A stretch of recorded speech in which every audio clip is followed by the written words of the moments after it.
Happy Back Talk Thursday. Y'all, I've been sick this week, so bear with me now. I feel like every time I come on here, I'm always talking about me going through something.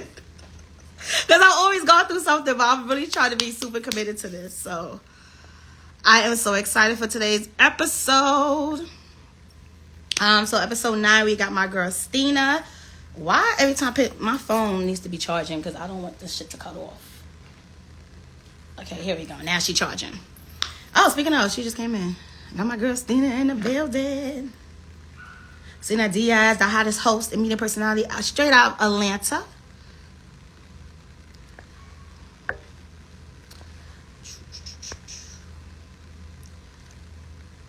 Do I need to? Okay.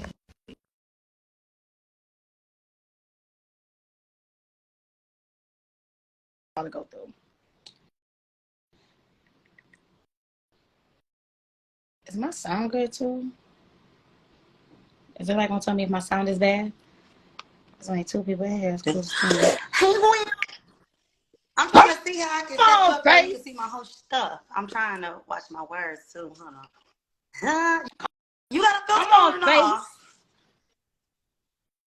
I do, because the skin is not skinning today. The skin is not skinning today.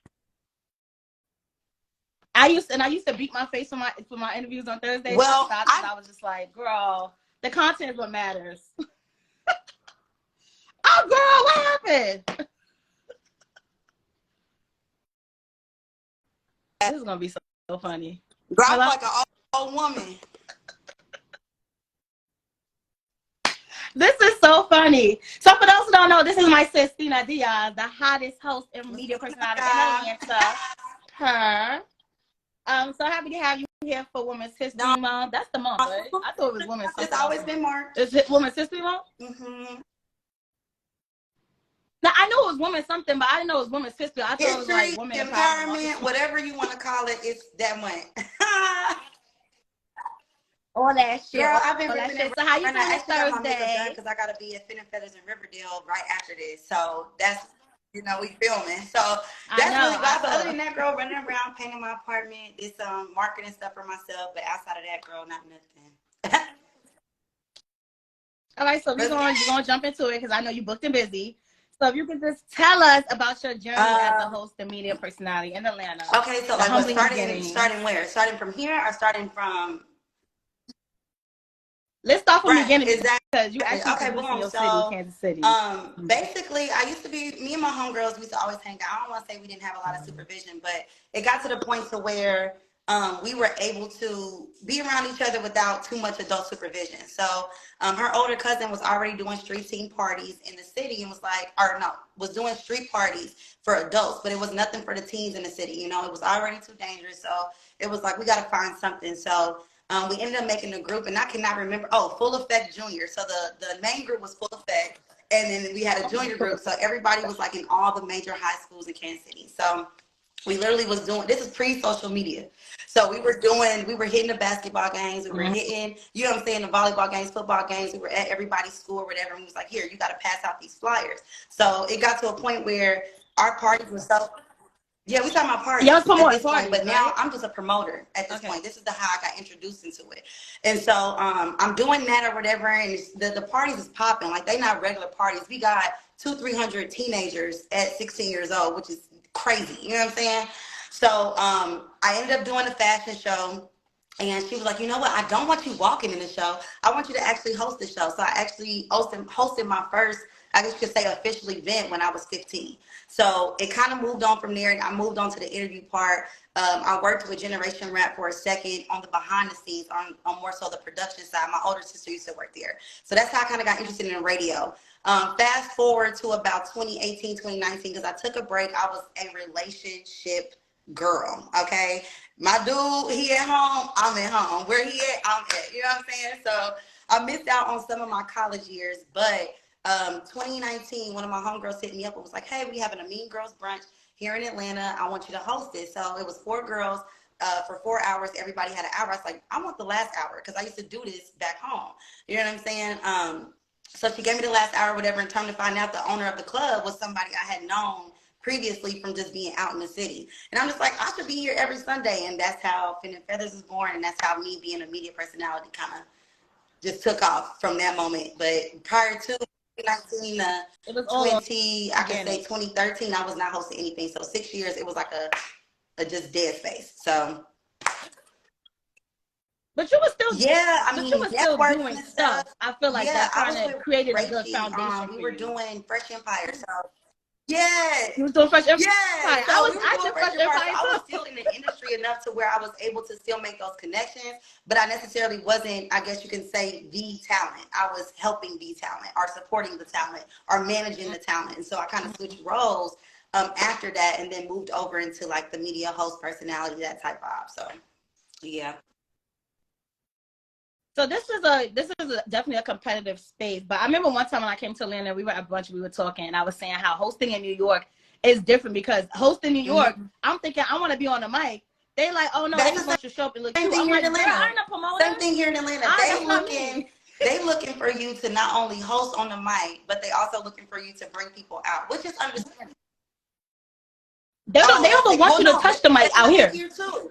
Like Yeah, I have to it's like, yeah, ask you want to that. I feel host, like bring you and your is friends. I'm like, bruh, I'm not coming to no club to sit down and not touch the mic. I don't even make sense to me. Even when I see flyers that say, yeah, so and so is hosting tonight, and I'd be like, okay, so is this person on the mic, or are they just there for the night? You know what I'm saying? So it's just like, I don't know. to bring people out, and that needs to be like I feel like that needs to be distinguished Yeah, in yeah. this I would type of say we have a industry special guest for the night. because I wouldn't say they're hosting the night. You know what I'm saying? But host I think that's just a wordplay. because what are they hosting besides their table? They not going nowhere else to They check if table everybody else kicking it there. on y'all free liquor that y'all complain about.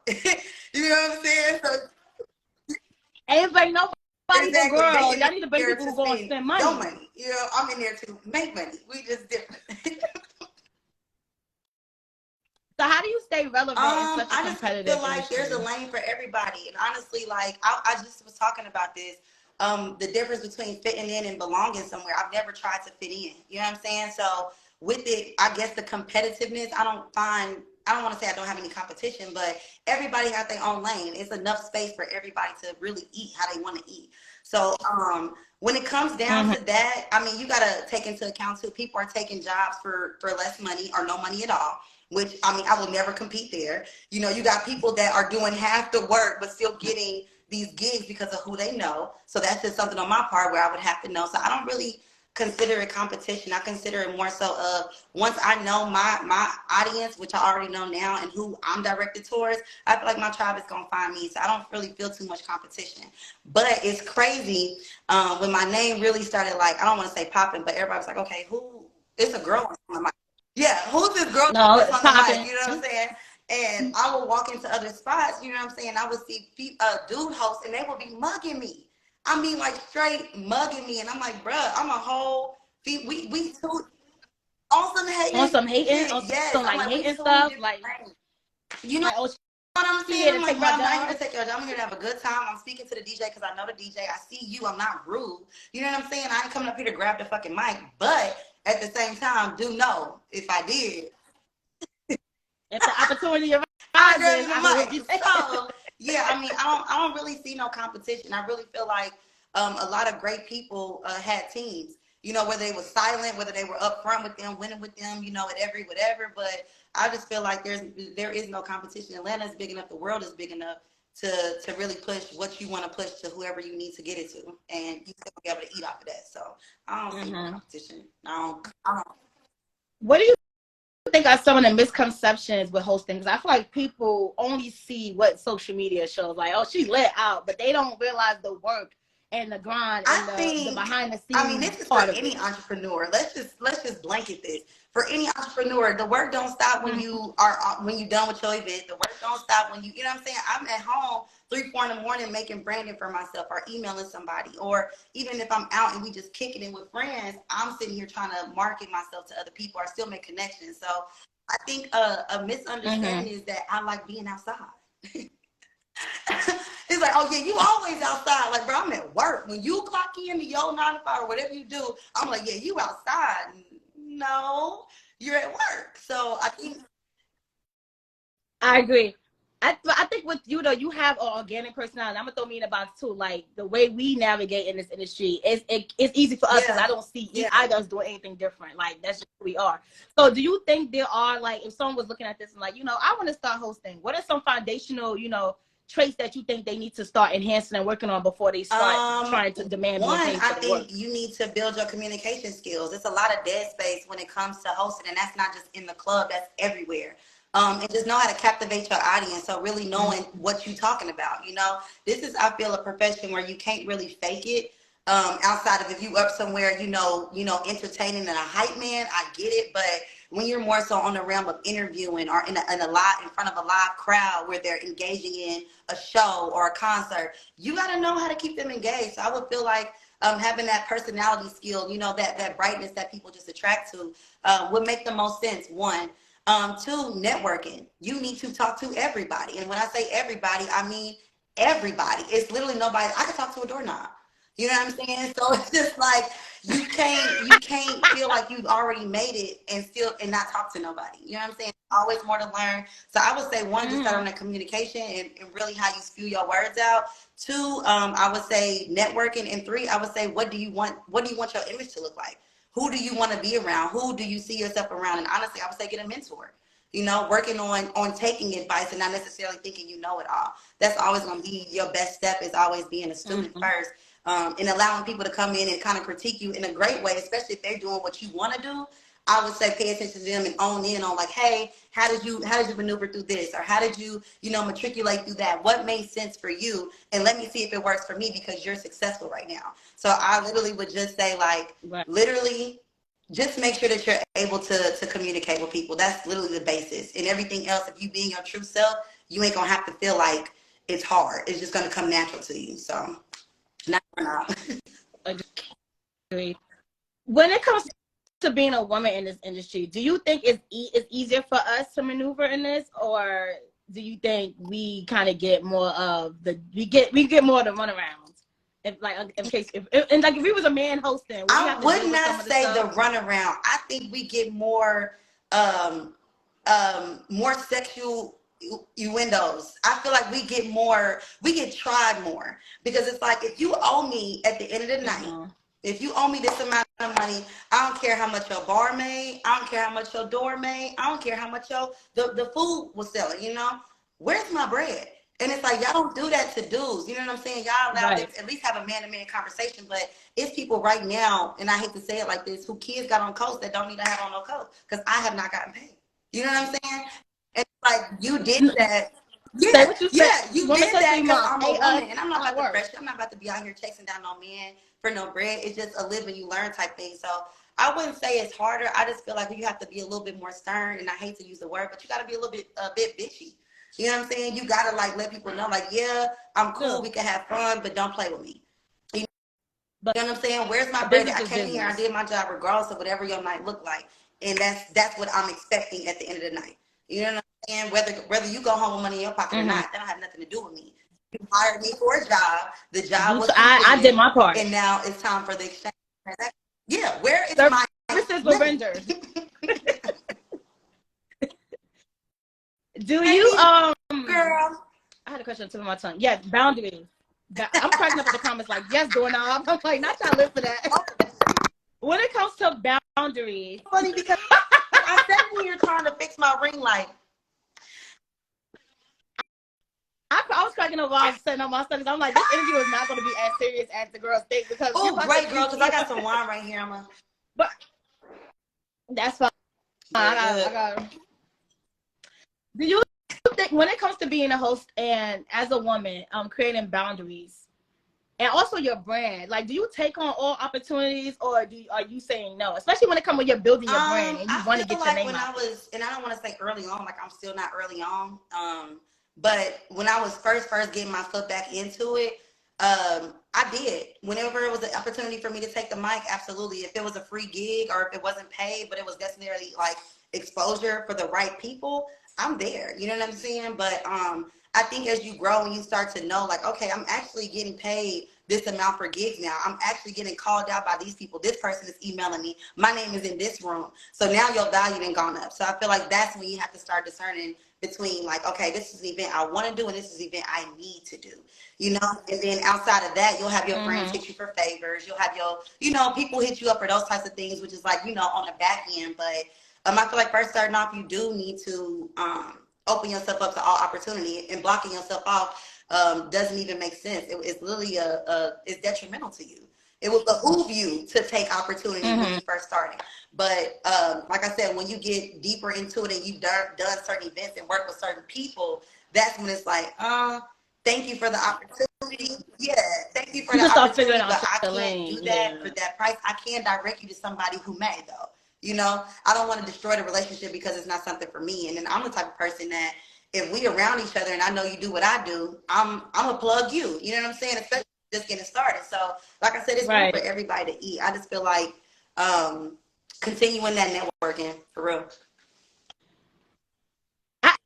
Ask that because I'm not even booked and busy on that scale, but I'm very picky about the opportunities I do say yes to, and I feel like that does hinder me only because I'm really big on, especially in New York, I'm big on my brand and my name, and I'm just like, I don't want to be associated with certain people, even though they want to pay me a certain amount. I'm just like, I can't do it.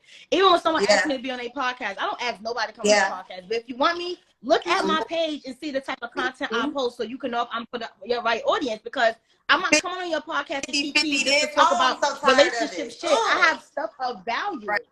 I have stuff of value to talk about. So if you can't go on my page and say, and you can't have an episode where you want to simmer down and get serious and talk about entrepreneurship, navigating the corporate world, the entertainment space, you don't need me. Not every time we spit a bar. For real, it's really getting to a point.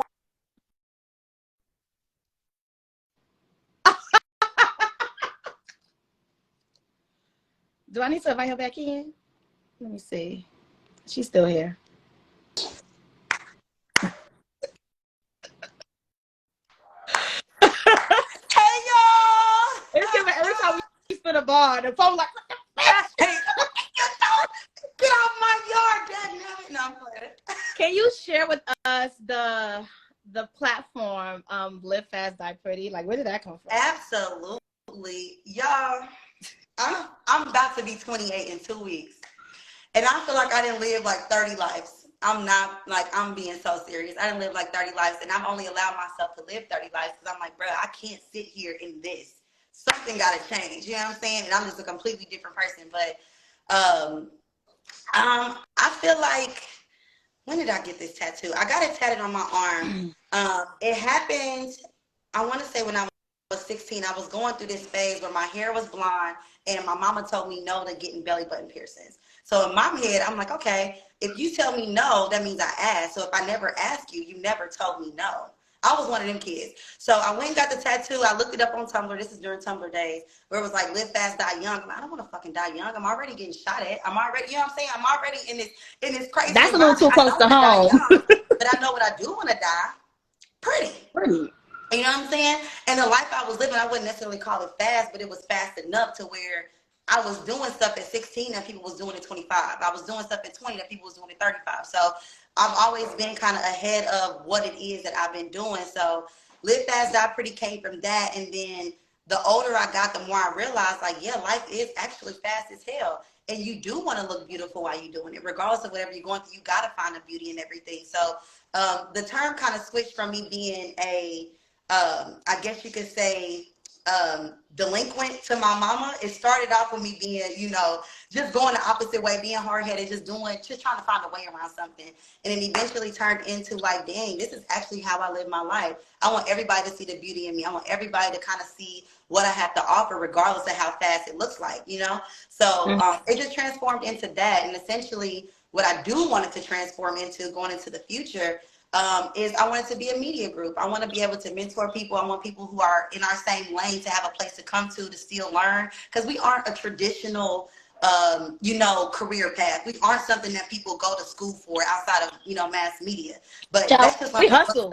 Right. That's just learning the book stuff. Like, you don't really get to learn like really how it is to maneuver. So again, I just want it to be this overall sector where people in the same like mind, creators, when I say that, artists, DJs, hosts, skits, actors, anybody who's in that creative realm, I want them to be able to come to a space and create network, build, mentorship, be mentored. I wanted to be an inclusive space. So that's where it started. Live Fast Die Pretty was on some, well, because I didn't ask and you didn't say no, I'm gonna get it. And yeah. It's like a what's that word? I just thought about it. It's on my tongue, but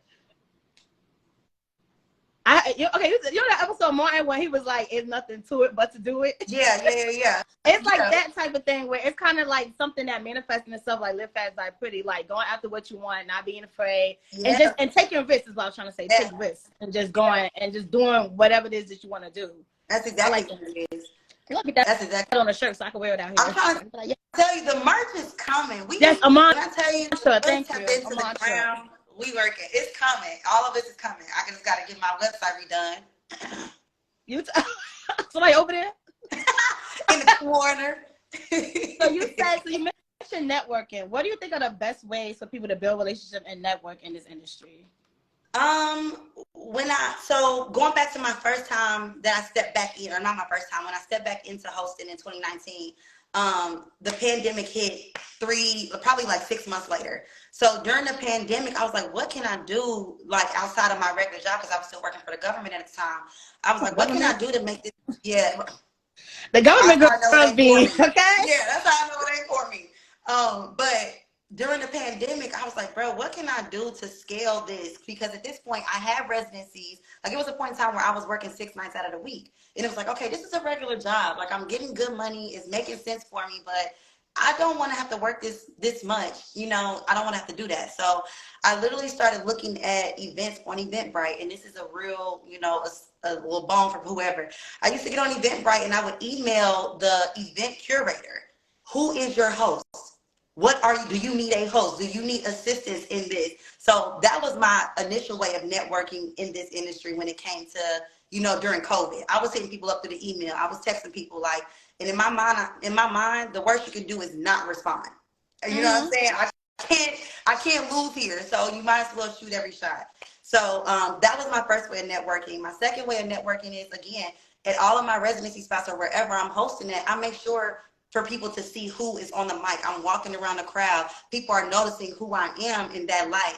And then 3, when I'm ever out just regularly, just talking to people at a bar, at the park, at the grocery store, you know what I'm saying? Keeping a business card on me. People love to say that's old fashioned, but everybody don't got time to pull out their phones and everybody not on Instagram. You know, let Instagram fall. How are people contacting you? You know, and that just kind of goes back into your foundation of your business and your brand. You know, having a website, having somewhere for people to contact you, know your information type thing. So I bring my business cards with me and I'm quick to throw it out like, hey, hit me. I don't care if you lose it or not, but you know, it's going to be reminded to you like, okay, she was ready to hand me that information. And if you do lose it, you know where I'm at, you know? Right. So, I like that you said the Eventbrite tip. That's something I never did, but I definitely be in people comments on pages. I'd be like, I see an event. I'll be like, do y'all need a host? And like you said, the most I can do is not respond. And if they like my comment, I know you went to my page and saw my your DM. I know you went to my page. After. So if you don't need me for that event, it's gonna be something you're gonna have, and you probably gonna need me for, and that's fine. Just so you know, I'm available. I would say too, a lot of my friends, and I do appreciate my tribe. That's for real. A lot of my friends put me on to major gigs, like the stuff that I got paid big money for. It came from a friend recommending me to somebody. And me just being prepared. So outside of networking and outside of, you know, trying to just push this thing, just make sure when the opportunity comes, you set ready. Yeah, you got it together. You know, you're not scrambling. You're not trying to figure out who's who or where to go, or you already were booked doing this. And that's how I knew I couldn't have a regular job doing this. Because let somebody call me about doing something on this day, I need to be available. And if I'm saying I'm doing this, I got to, all bets are on this. There's no plan B. There's no plan B. So how did you because I'm always a 9 to 5 after my job type of girl, but it makes sense for me only because I work in the industry too. Like my corporate is industry, and what I do in the it all has to relate. It has to relate. But how do you manage that? Like you quit your job, you're doing full-time hosting. What was that like? I ain't quit. I got fired. Let's start there. I got fired. But when I did, I realized at that point, like, hold up, I don't have parents that take care of me. I've been down in Atlanta for 10 years. And I've supported myself the entire time. I could have been, you know, a whole bunch of things that I haven't been. So I've been doing it the right way. I think what really helped me was I got fired in 2020. I registered my business in January of 21. And that's when I just hit the ground running like, Christina, you got it. It's in you. You got it has to work. At that point, that's when I started doing monthly mantras. Like each month I would dedicate myself, and it'll be a different part of it'll exercise a different part of my lifestyle, whether it be meditating, whether it be me working out, whether it be my discipline, whether it be how I'm eating, whether it be who I'm talking to, whether it be the information I'm consuming. I started reading more books. I started looking at more documentaries. I started researching the people that I want to be like. Rashawn Ali, I looked at her. Lala, that was somebody that I really looked up to. Everybody from 106 in Park, what did they do? You know what I'm saying? So these are the people that I'm studying. So just going through that and looking at what their ideology was and how their process went, I applied it to mine. And then I kept the discipline going. I think that's the major part. I kept the discipline going. Even when I didn't have to wake up at 6:30, 7 o'clock, I was up. Even if I didn't get out of bed, I was awake. You know what I'm saying? So the discipline helped me a lot. And then saving. I was saving aggressively. And when I say aggressively, like, you got to say no to some stuff. You got to sit back for some stuff. Like, you got to, though. It's a discipline thing. And I learned, like, this is more than just helping me. It's like, I really try to hold people's hands to the fire all the time. Like, damn, they said they was going to do this and they didn't do it. I'm not, like, they not serious. But let me tell myself, I'm going to fold up some clothes and they've been sitting on this bed for 3 weeks. And that's supposed to be okay. So how am I supposed to allow people to be or to commit to me when I can't commit to me? So I gave myself a year to commit to myself and say, Christina, if you're going to take this serious, if you really are about to like jump in and dive in this and own this and really accept this as what your career path going to be, you got to be serious. That's part of the reason why I stopped drinking too. Well, hard liquor. Let me say that. Hard liquor. It didn't put me in so many situations that have not been. You holding me to the fire. Yeah, they literally, it has not saving and not drinking. Yeah. It's a discipline thing, and I promise you, even if you do it for 6 months, 3 months, 21 days, it'll become easy secondhand nature. So now it's just like, that's kind of how I did it with the discipline and then saving aggressively. Like, I know what my bills are every month. I know what's due, the lights, the water, whatever it is that's due. And I know what money I want to have for myself. Mm-hmm. So I look at, Christina, you need to make at least $200 a day. How you going to do it? You need to figure it out. That's why I wake up and freestyle every single day. Swear to God. For real. Outside of my residencies, I'm freestyling every single day, and I'm just so happy to be good, but I'm only freestyling good and I'm okay because of the discipline and the you planted seeds where you're able to get away with that. Yep. I'm reckless. It's crazy because we're both the same zodiac sign, and I hear all of this, but those two things. But I would say this when it comes to drinking, though, I'll go out and drink with my friends, blah blah blah. But I one thing I make sure to do is not get drunk when someone booked me to do a service. Yeah. I will never forget when I got booked and I went on live about this guy hosting an event for New York, and I made sure I wasn't even drunk. And when I saw him acting drunk and crazy and he booked me, I was like, no, ma'am. Yep. No, ma'am. He's on the stage eating chicken while people are performing and screaming in the mic. Yep. What is this? And when I saw that, I'm like, I don't ever want to look like that hosting something. And only because I get real business wise. I get real. I ain't gonna lie though, because it's been multiple times that I've been slapped crazy. But I was like, yes, slap crazy is not like I'm trying to tell obnoxious. I've been with you when you hosted that night when we both lost our voice, sound like a man by like fucking 1 a.m. What do you want to do? Where you want to go? But I feel like I'm just saying, I know for a fact, like it's not a drinking issue.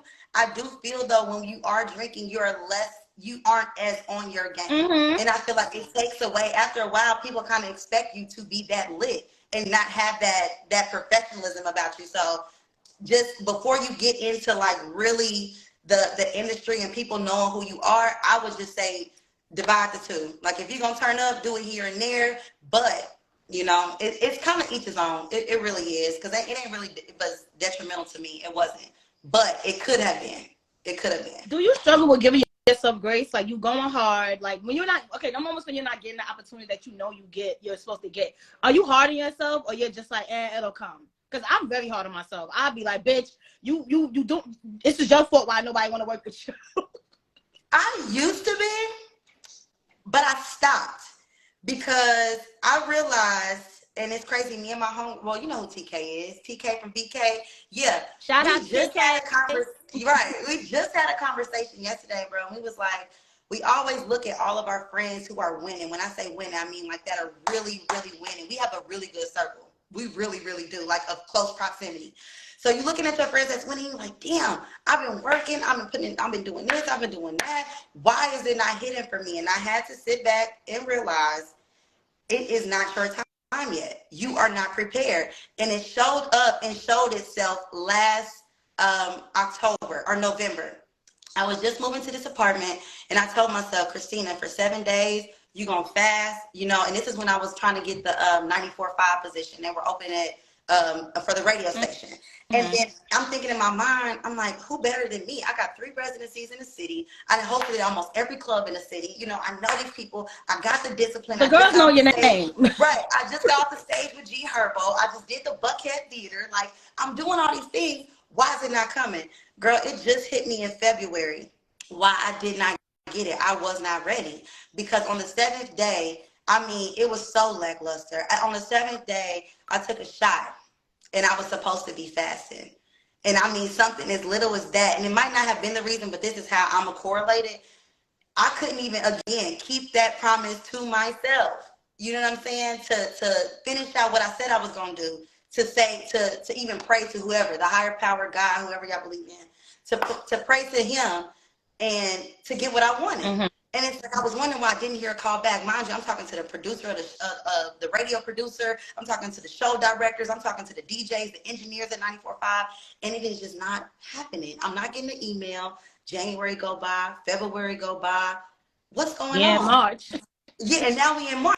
So February hit, and I'm just like, bruh, you didn't even keep the discipline that you were. That was your test, and you failed. You are not ready. So I do not feel like you're going to miss an opportunity. I feel like everything does happen for a reason. And if it is for you, it's definitely going to circle back around. And I think now, a lot of the times we got to go through those lessons where we don't get something or we do get a no or the door is closed because it's like you wasn't ready anyway when you got on the other side. You were not prepared. You were going to fumble that shit. Straight up. Like you were going to fumble it. And then you were going to be in a worse position because now the industry know you. They know your work ethic. They know what you do. They can hold you to something because they have an actual example. And so I'm like, you know what? It's cool. Time to step back. So I got back into my discipline mode. It's time to start writing. It's time to start reading. Let's limit this. No, we're not doing that. No, we're not going out if we don't need to. No, we're not focusing on this. So it was kind of a self-check situation, you know? But yeah, internal. It's very internal. Everything is. And I mean, especially with this, when you give so much energy out every time you touch a mic or go into a place because everybody is grabbing at you or everybody's trying to talk to you or everybody, hey, I miss you. Or you got somebody that came from 3 years ago that saw you 3 years ago and they like, I remember you and you ain't even feeling it today. You know what I'm saying? Right. So it's just like, yeah. So do you deal with that when you go out and people expect you to be lit and you like, I'm just chilling today. Like I don't got a button that press on. Like I was lit now. Like I hate that. I hate that. I am a home body, and that's how I charge up. I come home, I get into myself, I chill, I relax. You would probably think I was mute if there was a camera in my house. I do not talk. I do not talk unless I have to talk in here. People dancing when I go out. Come on, dance. My friends dance, G. I'm like, damn. Like, what am I? I'm a circus. Come on, do the dance. Like, 1, 2, 3, like. Yeah. And that's good that you mentioned that too, because I was going to ask you, how do you balance your personal life with like the nightlife, because it can be demanding. It's not can be, it is. I think the balance comes from the discipline. When it's time to go home, it's time to go home. It's some days where you'll stay out all day, kicking it, whatever. But I mean, you can't do that every weekend. You know what I'm saying? You can't be out all the single time because at that point now you ain't even exclusive.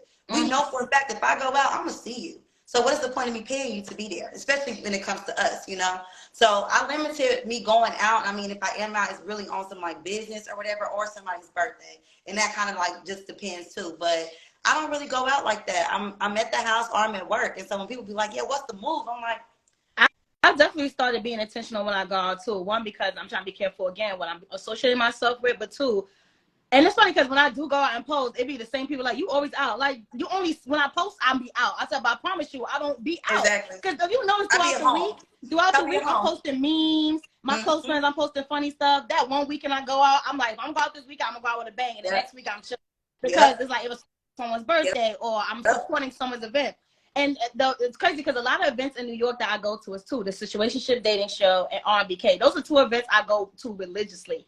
I have to pull back because I don't want people getting used to seeing me there. I need to be able to, like, I need people to miss my energy because I want people to see what it's like not having me there, so they can see the value I bring when I do pop out to your event. So that now we can start talking. We can talking business. Like, you know what? I teach you start talking some money, some bread. That's why I said, like, anybody, and this is just for whoever just wants to be a host and they go back and look at this. If you as the manager or the owner, whoever, you know, hired you, look at the numbers from the nights that I host and look at the numbers at every other night. And that will be your determination. If people are spending bread when I am in here from this time to this time, we got something to talk about. Exactly. I need PC. Yeah. I need a percentage, mama. I need my coinage. The money. I need the money. So that's when it changed up. Like, I mean, like I said, just keeping that discipline, networking, knowing when to network. Because sometimes it's like, okay, bro, we in a chill set and I'm not trying to hear your elevator spiel right now. You know what I'm saying? Like, we just chilling. I think you need to know when to push the pressure and to really apply it and, you know, a time and a place. But also knowing when to pull back, and it's like, you know what, let me just let this person know who I am. You know, nice to meet them and enjoy the company. And that is, it says more than you trying to politic with somebody in a space where they really not feeling it, you know? Exactly. And the people who are gatekeepers, we love to call them, sometimes don't be feeling it. And we'll love to go back and be like, you know, they don't want to let nobody in, da-da-da-da-da. And they just had a messed up day and you try to press them and they wasn't ready to receive or ready to even give you anything that was going to be beneficial. So it's just like knowing when to engage and knowing when to pull back and just you know, fall back. Don't try to, I would say so, don't force it. Like, let people feel you. Let people feel your energy before. Like, I mean, I'd rather someone feel my energy and know who I am before I come up with my elevator pitch, because I want you to be excited. Like, oh my God, because when I speak to you, there's going to be a whole nother layer of me that you didn't know about. Like, oh, I only see you be lit, you be outside, but oh, you actually be about your business. Yes, girl, I have value in this non-game. I got a lot of experience. I got a lot of experience the girls need to know about. Okay? In real life. So you have a documentary. Let's talk about it. All right, so I started it in October, and I did it because the day that I was, let's go roll back. The week before I did the G Herbo concert, I was in LA. I was in LA with Ebony Stevens. We were out there at Kevin Hart's and Kevin Garnett's studio. Yeah, shout out to Ebony in the building. We were at the studio out there, and we were sitting in the session room, and I get a phone call.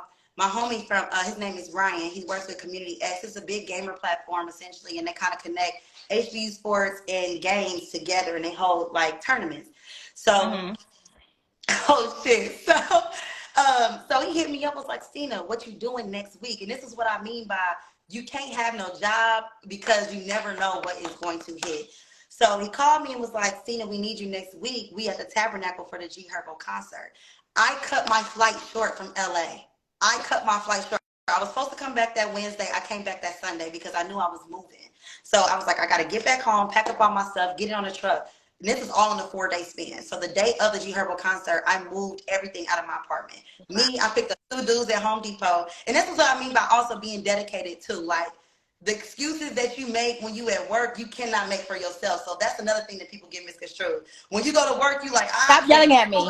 I don't feel like doing it. When it's just you by yourself, I'll just say, when it's you by yourself and it don't get done, it won't get done. I'm opposite. I go so hard at work, but when it comes to me, Gian, you tired. Take a break. Nope. I did the bare minimum.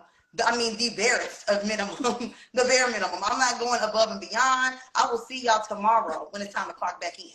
You feel me? No, I'm not doing that. So I had moved out that day or whatever. What was the question? Oh, that's about your documentary. Documentary. Okay, so that's what hit me. I'm like, bro, I got all this to do in one day. I had already been booked for a music event as well. It's a shout out my girl DJ Smart. It's an event basically where she showcases his DJs, artists, and other vendors. So she has actual artwork on the walls. It reminds you of Miami Basil, honestly. It's nice as hell. It's a cool vibe, chill vibe. It's more eclectic. Like, you'll hear hip hop, but you'll hear rock. You'll hear R&B, but you'll hear alternative. Like, it's a bunch of different stuff mixed together. So I had the G Herbo concert, then I had that event, and then we were supposed to go to the club.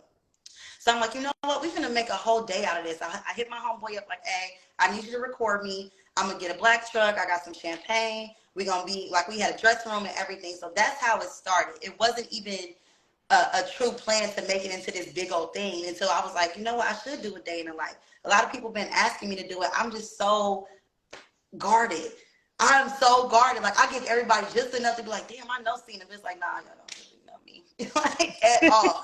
You know what I'm saying? So You that's know how what the I day of the life allow you to started. see. Right. That's how the day of my life started. My birthday is in 2 weeks, so I'm doing another one at the end of this month that I just been working on. So episode 2 is gonna be dropping sometime around mid-April. But yeah, day in the life, I'm just like, bruh, people do be wanting to see, like, what do you do? How fast, like, how fast do it be moving? It's like, yeah, you get there, you do it, leave, go to the next spot, get there, do it, leave, go to the next spot. Like, that's how fast you moving. So it's given yeah. behind the scenes of a legend, icon. Like, I honestly love it. I think another thing I love that you finally did that I've been like, girl, you have a podcast now. Yes. Like, I don't know, like, it really blows my mind that you didn't have one before.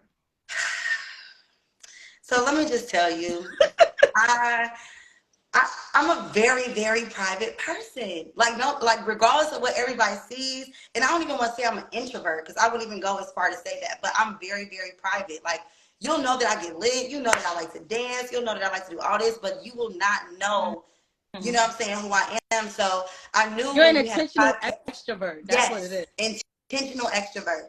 And so I knew when I started this podcast, I was going to have some level of vulnerability on the podcast, especially if I wanted to get the information that I wanted to get out of my guests, and not necessarily like fishing, but if I wanted them to be vulnerable and open and, you know what I'm saying, comfortable enough to have a conversation unfiltered, you know, to where now we have good content. I don't want nobody, again, just on there talking about, you know, whatever, the grind, the work, the, you know what I'm saying, the stuff that everybody sees, but like that internal stuff, I would have had to be as open and vulnerable as I want them to. So you So got to relate to them and ask the questions that you know the people want to know. So you got to exactly get there. right, because I mean, in turn, if I ask you something that opens you up, I'm sure that you're gonna go ahead and bounce that back to me. So I don't want to be the person that's like, I'm on here saying something that isn't necessarily true or I don't necessarily believe in just for views. I want to be as authentic and raw as possible. So let me figure out how I want to channel that and how I want it to look. So that's what took me so long. I really needed to sit back and like do some inner, you know, with me and figure out if I was ready to be that vulnerable on camera, because I've been through it a lot. So I think I'm at this, not think, I'm at the space now where I feel I'm able to not only be professional in that setting, be entertaining, but also be vulnerable. And I feel like those are like 3 major things you need when you are interviewing people, because it doesn't make sense if I'm just sitting here pouring, and you just taking. That doesn't make sense. That's not a good interview. You know, it doesn't feel good. And when you leave, you feel like, damn, all they did was get me for everything they feel like they got, and I never got anything back. There's no genuine connection. So I try to avoid. I'm going to try to avoid that with being vulnerable and open on the podcast. So that's what took so long. I mean, and of course, the team, the budget, the time, all the things, you know, that we all say are excuses or reasons, whatever, you know, that you can say. But that was really the ultimate reason. I didn't want to be open and exposed. You know what I'm saying? I'm like, I share so much of my life with everybody all the time already. And now I got to share, you know, my ideologies on stuff, you know, and I got a real strong opinion, you know, a real unpopular opinion about a lot of stuff. So I'm just, because you one know, thing about us, we some realists, and a lot of people, I don't do they the take whole that. I'm a woman and blah blah blah. If you a woman and I don't agree with what you got going on, I'm gonna say that. None of that stuff matters in how my opinion on stuff. Like I grew up on common sense. I grew up on being fair. And some people are fucking delusional with the way they think. And we'll live in that delusion and get mad because you're not. So I didn't want to create the a space like that. thing. The girls get mad when you don't agree with them. Like, but I was so real a few minutes ago. I was crazy. So real a few minutes ago until I don't agree with you. Now I'm a fake bitch. Now I'm fake, and now you hate me, and now it's I don't know what I be talking about. Now I think I'm better than everybody. Girl, now I'm canceled. Now I'm canceled. I'm a realist. I'm sorry. I love that, and I love the Buenos Dias. Is it gonna be a morning, or that was just like a clever? So I let people tell me what this podcast was gonna be. I didn't make up the name. I did the logo. I was sitting on a call with the designer, and he was like, "So, what do you think about this?" I'm like, "That's pretty cool to me." I mean, everything was That'd be me. You know what I'm saying? Everything. Like, you just have an idea of what you want, and I just be like, "Can someone just flush it out for me?" Yeah, like I just didn't know how to get it on paper. So I'm thankful that I had people around me that was like, they wanted to see me win more than I did, and they gave me great ideas. They gave me a great logo. They gave me great, you know what I'm saying? So I let this process tell me what to do, especially since I took so long and I didn't really have it in my head what I wanted to do. I just know what it looked like and what I wanted to look like, but I just didn't know the processes in it. So, yeah, I let people tell me. I made a post on Facebook. Was like, hey, what should I name my podcast? People wrote down names. I had them vote on the names, and the name that everybody voted on won. Like I said, on the call with the designer, we sitting there. He like, well, what do you think about this? I gave him colors, I gave him the name, and I gave him like the script that I kind of wanted for the thing. And everything outside of that, it was just like, well, what you think about this? And so yeah, it was pretty fire. It was a good experience. And so now, I'm just trying to see. I have where I'm filming. I have my first guest. I have, I have my film team. I have my design team. I have all the people that I need to kind of make this machine work. Mm-hmm. So I'm excited about it. I'm excited too. I've been waiting for this, girl. I'm nervous, we literally live the same life. I'm nervous. I'm nervous. Only I think the questions I want to ask is so detailed. Fine. I think when, because I don't consider this my podcast, but when I did have my podcast, Sorry Not Sorry, it was crazy how what the vision I had for it was really because I was tired of people talking about corny shit, and I'm like, as Black people, there's so much other stories out there we should talk about, and I really wanted to share Black facts because I'm like, there's a lot of things y'all don't know about your own people. And it's crazy how that podcast organically, just from the people who were tuning in, grew into me just having people on similar to this platform, having people on sharing advice to people who are creators, artists. I'm like, organically, I'm like, wow, all these artists and creators are professional entrepreneurs mostly are tuned into my stuff. Like, I think I need to cater my content for them. I mean, and even then you got to think, lawyers, they go to school. Doctors, they go to school. You know what I'm saying? Again, for creatives, we don't go anywhere but to our peers to further our skill or to learn more in our field. Exactly. So that's the only way we sharpen each other. So it's like, you got to keep people around that are doing the same thing as you in this industry. Because if not, you're going to get lost and think that what you're doing is top tier, the right way, the only way, the best way. And it's like, nah, bro, you can't off because there's so much more that you need to learn. And you can't because you just... And like you said, keep people around you who are doing the same thing, because I feel like people think it has to be a competitive thing when it's like, no. Like everybody there's enough room for everybody to eat. Two heads is better than one. Like, if I can do, I know someone else who can. Everybody can eat. I'm not trying to do everything anyway. I'm trying to work smarter, not harder. Exactly. And that's the whole point. I think people get so caught up in that work culture, that go hard culture. Because I was like, I need to be doing something at all times of the day. I don't care what it is. Something shaking. Even now, I feel bad when I'm like, if I wake up in the morning, I'm not waking up early, or if I'm like, I don't want to do nothing today. I feel bad in that, and then I have to thank God for Pinson. Shout out to my bro Pinson. Shout out to Pinson. Yo, when you said about having people in your life, him and my friend Crystalline, they are the main two people who literally remind me, because I literally don't see myself the way other people see me. Same. I don't see what the hell people see. And I have these moments where my friends will randomly just call me about something, and you know how Pinson talk. He's like, bitch, you need to get in your motherfucking bag. These girls are not like you. Why the fuck are you playing in my face, bitch? You got X, Y, and Z happening. You need to capitalize on this. And then he will go missing. Yeah, and I'm just like, that's Pinson. And I hope he was still on here. He was in here. Okay, he was like, I'm gonna pop in. Yeah, what's up, Pinson? But it's important to have those people, and I swear, like, and I always will talk about you. Like, when I talk about hosting, I'm like, I look at you motivate me. I be like, I'm not going hard enough. Bitch, I ain't gonna tell you, it be days I'll be looking like, bro, I'll go use this degree right now.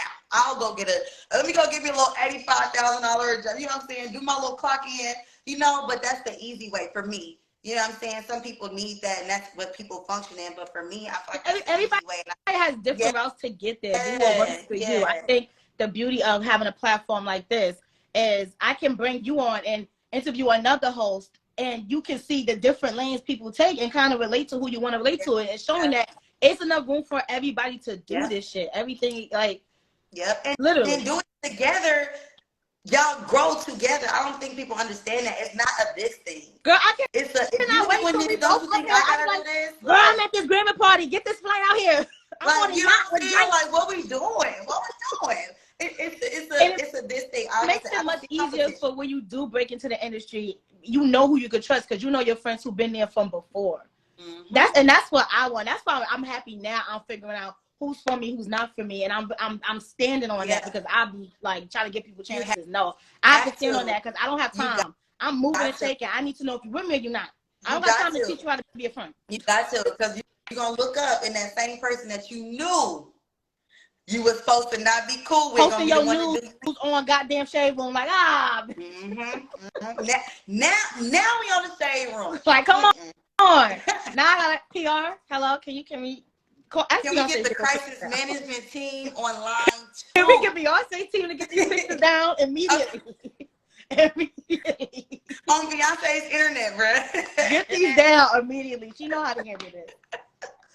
Well, this was fun. I know you got somewhere to go. I appreciate you coming on. Tell the people what you got coming up, where to find you. Oh no, wait, before we get to that, I always end off with this last one. Describe yourself in 3 words. Authentic. Innovative. I like that.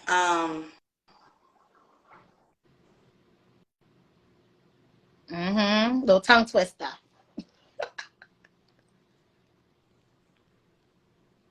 I don't want to say creative, but like I'm saying creative. Fuck that. Creative. I would say resourceful. Yeah. And I'm creative. That's how I think like 2 days. Resourceful. Yeah. Make it work. Make it shake. Yeah. I would say if you gotta figure it out, that girl gonna figure it out. That's a +1 we give it to you, cause y'all thought y'all gonna have a party without me. I'm falling up. I was gonna be in New York like, she said what? And I'm bringing some cake. Who said you can't have your cake and eat it too? Fuck out of here. They lied. Oh my God. But definitely. So again, tell the people where to find you, what you got coming up, and okay. Well, I mean, you can www.stinadias.com. That has all of my information on there. Yeah, that booking information is on there. Every Thursday, you can find me in Riverdale, Fin and Feathers. We do karaoke. It's a live taping also. So if y'all want to kind of get up in there, you know, the tape-ins are, you can replay them on the website as well. So it's pretty dope. Saturday nights, we at the Rooftop, Cafe Circa, me, DJ Monet, it's Ladies Night. Cheapest sections in the city, littest rooftop party in the city, and it's free to get I went and it was late. You wasn't even there. I was mad. Yeah. I know you need to rest, but I was like, Cafe Circle goes up. Cafe Circle goes up. And then, of course, Sundays, Fin and Feathers on Edgewood. That's my 3 residencies. And that's another thing, as a host or whatever, you want to make sure you get some residencies. That's where you practice. That's where you learn. That's where you build your community or your fan base, you know, where people know they're going to see you on these certain days. But, yeah, those are my 3 days that I do. I have a couple more events that's coming up in the next couple of weeks. I'm not sure, so I'm not going to confirm here. I'm going to just wait until I get that deposit. Follow her on Instagram, y'all. You'll get it. Stina Dias. Yeah. But Stina Dias, that's me. Yes, that's what I'm doing right now. We're working on this podcast. We're doing this podcast. It's happening. We're doing this podcast, and we just added, not just, but I have about a couple radio ads, one running in Vegas, one running in Cleveland, and one running in Augusta. So if y'all in them cities, y'all hear me on the radio, y'all know what's not me having to take a bus to Mississippi so I can listen. So I can hear you on the radio. Like, all right, I'm done. Let me get back to New York. Yeah, so that's what I got going on. Outside of that, we still just working, making sure the marketing is on brand, still networking. And then just doing, if all else fails, if no other opportunities come, which I know that is less likely to happen, I'm still staying consistent. And that's what's always kept me afloat, doing what I know to do that works best, you know, and that's what's bringing the money in to make sure I got a roof over my head, clothes on my back, and food in my stomach. Come on. Look at that. You ate that. Come on, Stina. Well, I love you, sis. Thank you so much for coming here. So many major gems. Now I got to be consistent and cut it up. So I can discipline and all that other good stuff in between. Because I feel like you were yelling at me and I want to talk. This interview was not supposed to be about me. It's motivation. It's just talking loud. I was like, okay, chill, loud. Hold on. Hey, girl, shut your ass up. Stop drinking. Wow. The subs. Well, thank you so much, and I'm looking forward to everything. I'm making my way to Atlanta very soon because we gotta. I shall be. That last time was like, hey, honey, we had. Truly. Truly.